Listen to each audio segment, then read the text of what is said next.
રાજસ્થાનના જોધપુરમાં કાળમુખા અકસ્માતે 4 ગુજરાતીઓનો ભોગ લીધો છે।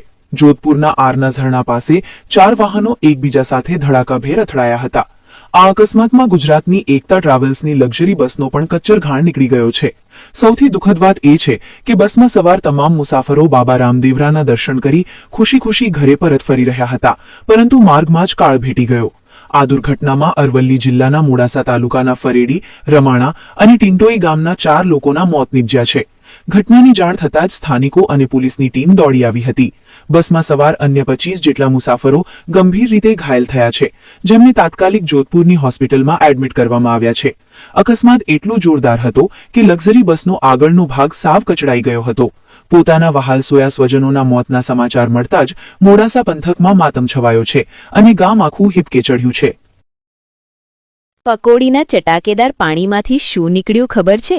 એક જીવતો ઉંદર। હા, આ વાયરલ વિડિયો સંસ્કારી નગરી વડોદરાનું હોવાનું સામે આવી રહ્યું છે। જરા ધ્યાનથી જુઓ આ દ્રશ્યો।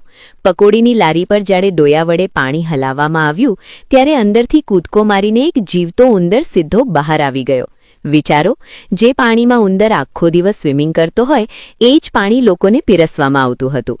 આ થોડા સેકન્ડનો વિડિયો જ ઘણું બધું કહી જાય છે કે તમારી તબિયત સાથે કેવા ગંભીર ચેડા થઈ રહ્યા છે।